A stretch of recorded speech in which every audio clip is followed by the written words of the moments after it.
ಸುದ್ದಿ ಮತ್ತೊಂದು JDS ಪಕ್ಷಕ್ಕೆ ಸಂಬಂಧಪಟ್ಟ ದೊಡ್ಡ ಸುದ್ದಿ ಭಾರಿ ಚರ್ಚೆಗೆ ಗ್ರಾಸವಾಗಿರ್ತಕ್ಕಂಥದ್ದು.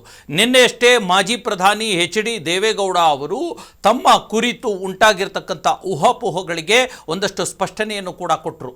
ಪತ್ರಿಕಾಗೋಷ್ಠಿಯನ್ನು ಮಾಡಿ ಅವರು ಕಾಂಗ್ರೆಸ್ ಪಕ್ಷದ ವಿರುದ್ಧ ಅಥವಾ ತಮ್ಮ ರಾಜಕೀಯ ಎದುರಾಳಿಗಳ ವಿರುದ್ಧ ತೀವ್ರ ವಾಗ್ದಾಳಿಯನ್ನು ನಡೆಸಿದರು. ಮತ್ತೆ ಮೋದಿ ಮತ್ತು ದೇವೇಗೌಡ ಅವರ ನಡುವಿನ ಬಾಂಧವ್ಯ ಎಂಥದ್ದು ಅನ್ನುವಂಥದ್ದನ್ನು ಸಾಕಷ್ಟು ಉದಾಹರಣೆಗಳ ಮೂಲಕ ಅವರು ಕೊಟ್ಟರು. ಆದರೆ ಯಾವಾಗ ಸ್ವತಃ ದೇವೇಗೌಡರು ಅವರಿಗೆ ಟಿಕೆಟ್, ರಾಜ್ಯಸಭೆಗೆ ಟಿಕೆಟ್ ಸಿಗದೆ ಇದ್ದ ಮರುದಿನ ಬಂದು ಮಾಧ್ಯಮಗಳಲ್ಲಿ ಪತ್ರಿಕಾಗೋಷ್ಠಿಯನ್ನು ಮಾಡಿ ಸ್ಪಷ್ಟನೆಯನ್ನು ಕೊಡೋದಕ್ಕೆ ಬಂದರು, ಆವಾಗ ಸ್ವತಃ ಈಗ ಚರ್ಚೆಗಳು ರಾಜ್ಯ ರಾಜಕಾರಣದಲ್ಲಿ ಹುಟ್ಕೊಂಡಿರ್ತಕ್ಕಂಥದ್ದು. ಯಾಕೆ ಈ ಮೊದಲು ದೇವೇಗೌಡರು ಈ ಕುರಿತಂತೆ ಸ್ಪಷ್ಟನೆಯನ್ನು ಕೊಡಲಿಲ್ಲ? ಅಂದರೆ ರಾಜ್ಯಸಭಾ ಟಿಕೆಟ್ಗೆ ಅವರು ಆಕಾಂಕ್ಷಿ ಇದ್ದಾರಾ ಇಲ್ವಾ, ನಿರೀಕ್ಷೆ ಮಾಡಿಲ್ವಾ ಅನ್ನುವಂಥದ್ದು. ಟಿಕೆಟ್ ಅನೌನ್ಸ್ ಆಗೋವರೆಗೂ ನಾಗರಾಜ್ ಅವರಿಗೆ ಕೊಡೋವರೆಗೂ ಸುಮ್ಮನಿದ್ದು, ಪ್ರೊಫೆಸರ್ ನಾಗರಾಜ್ ಅವರಿಗೆ ಬಿಜೆಪಿಯಿಂದ ಟಿಕೆಟ್ ಕೊಟ್ಟ ನಂತರ ಬಂದು ಯಾಕೆ ಸ್ಪಷ್ಟನೆಯನ್ನು ಕೊಡ್ತಿದ್ದಾರೆ ಅನ್ನುವಂಥದ್ದು ಅಲ್ವಾ? ಅದು HD ದೇವೇಗೌಡ ಆಗಿರಲಿ ಅಥವಾ HD ಕುಮಾರಸ್ವಾಮಿ ಆಗಿರಲಿ ಅಥವಾ JDSನ ಇತರೆ ಭೋಜೇಗೌಡ, ನಿಖಿಲ್ ಕುಮಾರಸ್ವಾಮಿ ಸೇರಿದಂತೆ ಯಾವುದೇ ನಾಯಕರಾಗಿರಲಿ, ಟಿಕೆಟ್ BJP ಅಭ್ಯರ್ಥಿಗೆ ಅನೌನ್ಸ್ ಆದ ನಂತರ ಇವರು ಈ ಥರದ ಹೇಳಿಕೆಗಳನ್ನು ನಾವು ಕೇಳಿರಲಿಲ್ಲ, ನಮಗೆ ಗೊತ್ತಿರಲಿಲ್ಲ ಅನ್ನೋಂಥ ಮಾತನ್ನು ಹೇಳ್ತಾ ಇದ್ದಾರಲ್ಲ, ಯಾಕೆ ಮೊದಲೇ ಯಾಕೆ ಹೇಳಿಲ್ಲ ಅನ್ನೋಂಥದ್ದು ಒಂದು ಪ್ರಶ್ನೆ. ಇದರ ಹಿಂದೆ ಮತ್ತಷ್ಟು ರಾಜಕೀಯ ಲೆಕ್ಕಾಚಾರಗಳಿದ್ದಾವೆ ಅಲ್ವಾ? ಆ ಎಲ್ಲ ಲೆಕ್ಕಾಚಾರಗಳನ್ನು ನಾನು ನಿಮ್ಮ ಮುಂದೆ ಇಡ್ತೀನಿ. ನೀವು ನೋಡ್ತಾ ಇದ್ದೀರಾ ನೆಲ ಜಲ ಭಾಷೆಗಾಗಿ ಪ್ರಾಮಾಣಿಕ ಪತ್ರಿಕೋದ್ಯಮ, ನಿಮ್ಮ ಫೋಕಸ್ TV. ಇದು ಎಕ್ಸ್ಪ್ಲೈನರ್, ನಾನು ಹಬೀಬ್ ದಂಡಿ. ಎಸ್ ವೀಕ್ಷಕರೇ, ನೋಡಿ, HD ದೇವೇಗೌಡ ಅನ್ನುವಂಥದ್ದು ಕೇವಲ ಒಂದು ಹೆಸರಲ್ಲ ಅಲ್ವಾ? ಒಂದು ರೀತಿಯ ಕರ್ನಾಟಕದ ರಾಜಕಾರಣದ ಶಕ್ತಿ, ಕರ್ನಾಟಕದ ಅಸ್ಮಿತೆ.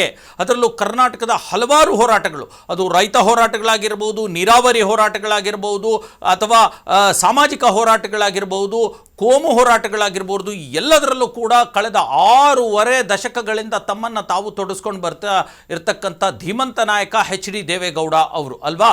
ಯಾವತ್ತಿಗೂ ರಾಜಕಾರಣವನ್ನು ಮಾಡಿಕೊಂಡಿಲ್ಲ, ಯಾವತ್ತಿಗೂ ಅಲ್ವಾ? ಕಳೆದ ಕೆಲವು ವರ್ಷಗಳನ್ನು ಬಿಟ್ಟು ಅಲ್ಲದೆ ಯಾವಾಗಲೂ ಕೂಡ ತತ್ವ ಸಿದ್ಧಾಂತಗಳನ್ನು ಬಿಟ್ಟು ದೇವೇಗೌಡರು ಬದುಕಲಿಲ್ಲ, ರಾಜಕಾರಣವನ್ನು ಮಾಡಲಿಲ್ಲ. ಅದು ಬೇರೆ ವಿಚಾರ. ಈ ದಿನದ 24 ಗಂಟೆಯೂ ವರ್ಷದ 365 ದಿನವೂ ಈ ದೇಶದಲ್ಲಿ ರಾಜಕಾರಣವನ್ನು ಮಾಡುವಂಥ, ಯೋಚಿಸುವಂಥ, ಬದುಕುವಂಥ ಯಾವುದಾದ್ರೂ ರಾಜಕಾರಣ ಇದ್ದರೆ ಅದು ಒನ್ ಆ್ಯಂಡ್ ಓನ್ಲಿ ದೇವೇಗೌಡರು ಅನ್ನುವಂಥ ಒಂದು ಕ್ರೆಡಿಬಿಲಿಟಿ ಅವರಿಗಿದೆ.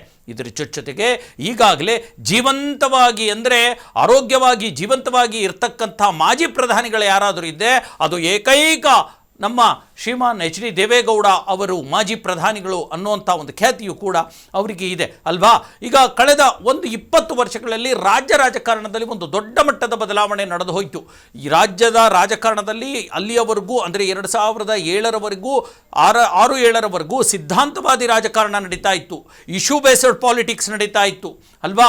ಆದರೆ 2006-7ರಲ್ಲಿ ಯಾವಾಗ ಆಪರೇಷನ್ ಕಮಲ, ಆಪರೇಷನ್ JDS ಇವೆಲ್ಲ ಆಯಿತು, ಯಾವಾಗ ಇವರ ಶ್ರೀಮಾನ್ ಪುತ್ರ HD ಕುಮಾರಸ್ವಾಮಿ ಅವರು ಮಾಜಿ ಮುಖ್ಯಮಂತ್ರಿಗಳು ಬಸ್ಸನ್ನು ಜಮೀರ್ ಅಹಮದಿಗೆ ಕರ್ಕೊಂಡು, ಬಸ್ ಹತ್ತಿಸ್ಕೊಂಡು ಬೇರೆ ಬೇರೆ ಶಾಸಕರನ್ನು ಬೇರೆ ಬೇರೆ ಕಡೆ ಕರ್ಕೊಂಡು ಹೋಗಿ ಇಡೀ ರಾಜಕೀಯ ಸಿದ್ಧಾಂತಗಳನ್ನೇ ಬಲಿ ಕೊಟ್ಟು ಬಿಟ್ಟರು, ಅಲ್ಲಿಂದ ಒಂದು ರೀತಿ ಕಿಚಡಿ ರಾಜಕಾರಣ ಇಲ್ಲಾಗ್ಬಿಟ್ಟಿದೆ ಅಲ್ವಾ?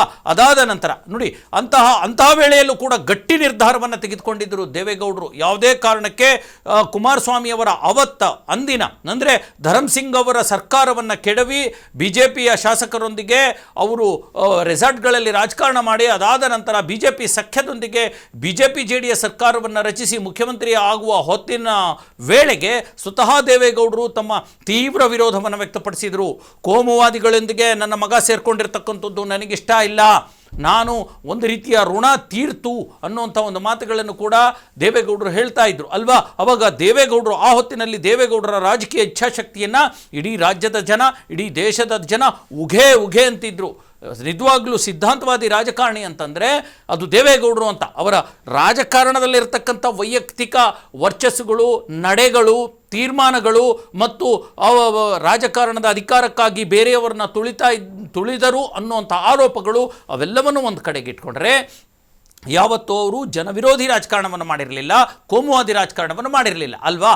ಅಂತಹ ದೇವೇಗೌಡರು ಇವತ್ತು ನಿನ್ನೆ ಪತ್ರಿಕಾಗೋಷ್ಠಿ ಮಾಡಿ ಏನು ಮಾಡಿದ್ರು, ಮೋದಿಗೆ ಉಘೆ ಉಘೆ ಅಂದರು, ಪ್ರಧಾನಿಗಳಿಗೆ ಉಘೆ ಉಘೆ ಅಂದರು. ಅಲ್ಲಿ ಅದು ಅವರ ವೈಯಕ್ತಿಕ ಸ್ವಾತಂತ್ರ್ಯ ಮತ್ತು ಅವರ ವೈಯಕ್ತಿಕ ಇಚ್ಛೆ. ಖಂಡಿತ ಯಾರಿಗೆ ಬೇಕಾದರೂ ಅವರು ಹೊಗಳಲಿ, ಯಾರಿಗೆ ಬೇಕಾದರೂ ತೆಗಳಲಿ. ಯಾಕಂದರೆ ನಮಗೆ ಎಲ್ಲ ರೀತಿಯ ವಾಕ್ ಸ್ವಾತಂತ್ರ್ಯ ಇರತಕ್ಕಂಥದ್ದು ಒಂದು ಸೀಮಿತ ಅವಧಿಯಲ್ಲಿ ಎಲ್ಲವನ್ನು ಕೂಡ ಮಾಡಬಹುದು.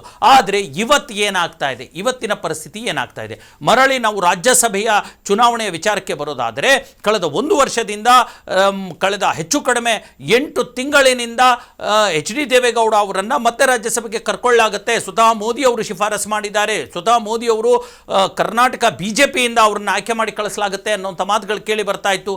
ಆದರೆ ಯಾವಾಗ ಇಲ್ಲಿನ ಸ್ಥಳೀಯ ಬಿಜೆಪಿ ಸೊಪ್ಪು ಹಾಕಲಿಲ್ವೋ ಅವಾಗ JDS ತಂಡ ಹೊಡಿತು. ಓಕೆ, ಆ ಸೋಲು ಗೆಲುವು ಇದ್ದದ್ದೇ ಚುನಾವಣೆಯಲ್ಲಾಗಲಿ ಆಯ್ಕೆಯಲ್ಲಾಗಲಿ. ಆದರೆ ಅಷ್ಟಕ್ಕೆ ಸುಮ್ಮನಾಗಲಿಲ್ಲ.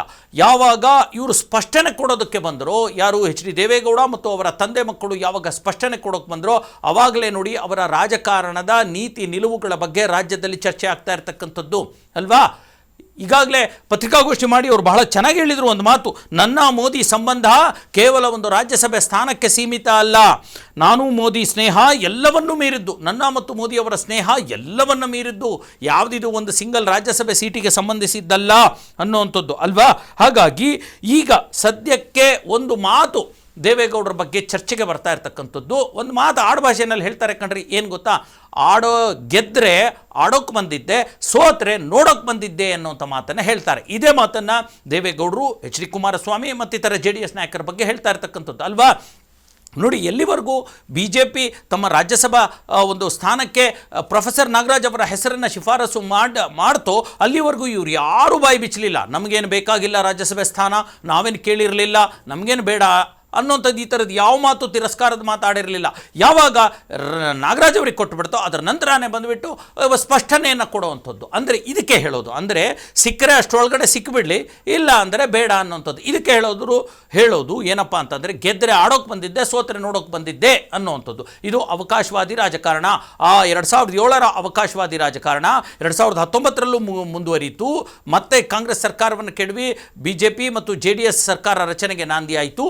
2024ರಲ್ಲಂತೂ JDSನ ಅವಕಾಶವಾದ ರಾಜಕಾರಣ ಪರಾಕಾಷ್ಠೆಗೆ ತಲುಪಿತು. ನೇರವಾಗಿ BJPಗೆ ಸಪೋರ್ಟ್ ಮಾಡೋದ್ರ ಮೂಲಕ ಅಲ್ಲಿ ತಮ್ಮ ಮಗ ಕೇಂದ್ರ ಸಚಿವರಾಗುವಂತೆಯೂ ಕೂಡ ನೋಡಿಕೊಂಡ್ರು. ಏನೇನೋ ಅವರವರ ಆಯ್ಕೆ, ಅದಕ್ಕೆ ನಾವು ಟೀಕಿಸೋದಿಲ್ಲ. ಆದರೆ ಕೆಲವೊಂದು ವಿಚಾರಗಳು ಮತ್ತೆ ಮತ್ತೆ ವಾಪಸ್ ಬರ್ತಾವಲ್ವಾ. ಏನು ಒಂದು ಮಾತು, ಕೆಲವು ಹೇಳಿಕೆಗಳು HDD ಅವರು ಮೋದಿಯವರ ಬಗ್ಗೆನೇ ಏನು ಹೇಳಿದರು, 2019ರ ಎಲೆಕ್ಷನ್ನಲ್ಲಿ 2ನೇ ಬಾರಿ ಮೋದಿ ಪ್ರಧಾನಿ ಆದರೆ ನಾನು ದೇಶ ಬಿಟ್ಟು ಹೋಗ್ತೀನಿ ಅನ್ನೋಂಥ ಮಾತನ್ನು ದೇವೇಗೌಡರು ಹೇಳಿದರು ಅಲ್ವಾ. ಆ ಮಾತು ಎಲ್ಲಿ ಹೋಯಿತು? ಈಗ ಯಾಕೆ ಮೋದಿ ಉಘೆ ಯಾಕೆ ಮೋದಿ ಅವರ ಬಗ್ಗೆ ಅವಾಗ ಪುಂಖಾನುಪುಂಖವಾಗಿ ವಿರೋಧಾಭಾಸದ ಮಾತುಗಳನ್ನು ಆಡಿದರು? ಈಗ ಯಾಕೆ ಉಘೆ ಜೈ ಜೈ ಅನ್ನೋಂಥ ಮಾತುಗಳನ್ನು ಆಡ್ತಾರೆ? ಜನ ದಡ್ಡರಲ್ಲ. ಎರಡನೇ ಮಾತು, HDK CM ಆಗದಾಗ ಅವ್ರು ಏನು ಹೇಳಿದ್ದು, 2007ರಲ್ಲಿ ಆಪರೇಷನ್ ಕಮಲ ಮಾಡಿದಾಗ ನನ್ನ ಮತ್ತು ನನ್ನ ಮಗನ ರಾಜಕೀಯ ಋಣ ತೀರ್ತು ಅನ್ನೋಂಥ ಮಾತನ್ನು ಹೇಳಿಬಿಟ್ರು. ಈಗ ಹೇಗಿದೆ, ತಮ್ಮ ಸ್ವತಃ ಮಗ ಕೇಂದ್ರದಲ್ಲಿ ಸಚಿವ ಮತ್ತು ಒಂದು ಯಕಶ್ಚಿತ್ ರಾಜ್ಯಸಭೆ ಸ್ಥಾನಕ್ಕೂ ಕೂಡ ಮಾಜಿ ಪ್ರಧಾನಿಯಾಗಿ ಅದನ್ನು ನಿರೀಕ್ಷೆ ಮಾಡುವಂಥ ಪರಿಸ್ಥಿತಿಗೆ ಬಂದು ನಿಂತಿದ್ದಾರೆ ಅನ್ನುವಂಥದ್ದು. ಓಕೆ, ಜೊತೆಗೆ ಎಚ್ ಡಿ ದೇವೇಗೌಡ ಅವರು ಪ್ರಜ್ವಲ್ ರೇವಣ್ಣ ಕೇಸಲ್ಲಿ ಪಿಟಿಕ್ ಅನ್ನಲಿಲ್ಲ, ಬೇಡ, ಅದರ ಎಲ್ಲ ಆರೋಪವನ್ನು ರೇವಣ್ಣ ಮತ್ತು ಪ್ರಜ್ವಲ್ ರೇವಣ್ಣ ಅವರಿಗೆ ಬಂಧನ ಮಾಡಿದ ಎಲ್ಲ ಆರೋಪವನ್ನು ಕಾಂಗ್ರೆಸ್ ಮೇಲೆ ಎತ್ತಾಕ್ಬಿಟ್ರು. ಇದು ಎಂಥ ರಾಜಕಾರಣ ಅಲ್ವಾ? ಯಾರಾದರೂ ಕಾಂಗ್ರೆಸ್ನವರು ಇವರಿಗೆ ಪ್ರಜ್ವಲ್ ರೇವಣ್ಣ ಅವರಿಗೆ ಹೇಳಿದ್ರ ಈ ಥರದ್ದೆಲ್ಲ ಅಪರಾಧ ಮಾಡಪ್ಪ ನೀನು ಅನ್ನೋಂಥದ್ದು ಅಲ್ಲ ಅಲ್ವಾ? ಹಾಗಾಗಿ ಈಗ ರಾಜ್ಯಸಭೆ ಟಿಕೆಟ್ ನಾನು ಕೇಳಿಲ್ಲ, ನನಗೆ ಅದರ ಆಸೆನೂ ಇಲ್ಲ ಅನ್ನೋಂಥ ಮಾತನ್ನು ದೇವೇಗೌಡರು ಹೇಳ್ತಾ ಇದ್ದಾರೆ. ಹಾಗಾಗಿ ಕಳೆದ 2-3 ತಿಂಗಳಿಂದ ದೊಡ್ಡ ಮಟ್ಟದಲ್ಲಿ ಚರ್ಚೆ ಆಗ್ತಾ ಇದ್ರು ಕೂಡ ಈಗ ಯಾಕೆ ನಿನ್ನೆ ಇವತ್ತು ಯಾಕೆ BJP ಅವರು ಮಾತನಾಡ್ತಿದ್ದಾರೆ ಅನ್ನೋಂಥದ್ದು ಒಂದು ಪ್ರಶ್ನೆ ಮೊದಲೇ ಮಾತಾಡ್ಬೋದಾಗಿತ್ತಲ್ಲ ಅನ್ನೋಂಥದ್ದು. ಹಾಗಾಗಿ ಈ ಸದ್ಯಕ್ಕೆ ದೊಡ್ಡ ಮಟ್ಟದಲ್ಲಿ ಚರ್ಚೆ ಆಗ್ತಾ ಇರೋದು ಏನು ಗೊತ್ತಾ, ಹೆಂಗೂ ಕೂಡ ಈಗ ಮೈತ್ರಿ ಇದೆ JDS ಮತ್ತು BJP, ಅದರಲ್ಲೂ ಈಗ 2028ರ ಚುನಾವಣೆ ಕೂಡ ಬರ್ತಾ ಇದೆ, 2029ಕ್ಕೆ ಮತ್ತೆ ಸಂಸತ್ ಚುನಾವಣೆಯೂ ಕೂಡ ಬರುತ್ತೆ. ಈ ಹಂತದಲ್ಲಿ ಒಂದಷ್ಟು ಜನ ರಾಜಕೀಯ ವಲಯದಲ್ಲಿ ಮಾತನಾಡ್ತಾ ಇರತಕ್ಕಂಥದ್ದು JDS ಪಕ್ಷ BJP ಜೊತೆಗೆ ವಿಲೀನ ಆಗೋಗ್ಬಿಡುತ್ತೆ. ಯಾಕಂದರೆ ಈಗಾಗಲೇ ಸ್ವತಃ ರಾಷ್ಟ್ರೀಯ ಅಧ್ಯಕ್ಷರು JDSನ ರಾಷ್ಟ್ರೀಯ ಅಧ್ಯಕ್ಷರು ದೇವೇಗೌಡರೇ ನರೇಂದ್ರ ಮೋದಿ ಅವರಿಗೆ ಜೈ ಜೈ ಉಘೆ ಅಂತಂದು ಹೇಳಿ ಶರಣಾಗ್ಬಿಟ್ಟಿದ್ದಾರೆ. ಹಾಗಾಗಿ JDS ವಿಲೀನ ಆಗೋ ದಿನ ದೂರ ಇಲ್ಲ ಅನ್ನುವಂಥ ಮಾತನ್ನು ಹೇಳ್ತಿದ್ದಾರೆ. ಎಲ್ಲ ಆರೋಪಗಳಿಗೆ ಸ್ವತಃ JDSನವರು ಮತ್ತು ಕಾಲವೇ ಉತ್ತರ ಕೊಡಲಿದೆ. ಎಸ್ ವೀಕ್ಷಕರೇ, ಇದಾಗಿತ್ತು ಇವತ್ತಿನ ವಿಶೇಷ 3 ಸುದ್ದಿಗಳು. ಈ ತರಹದ ಪೊಲಿಟಿಕಲ್ ಡೆವಲಪ್ಮೆಂಟ್ ಮತ್ತಿತರ ಸುದ್ದಿಗಳನ್ನು ನಿಮ್ಮ ಮುಂದೆ ನಾನು ತೆಗೆದುಕೊಂಡು ಬರ್ತೀನಿ. ಅಲ್ಲಿವರೆಗೂ ನೋಡ್ತಾ ಇರಿ ನೆಲ ಜಲ ಭಾಷೆಗಾಗಿ ಪ್ರಾಮಾಣಿಕ ಪತ್ರಿಕೋದ್ಯಮ, ನಿಮ್ಮ ಫೋಕಸ್ TV.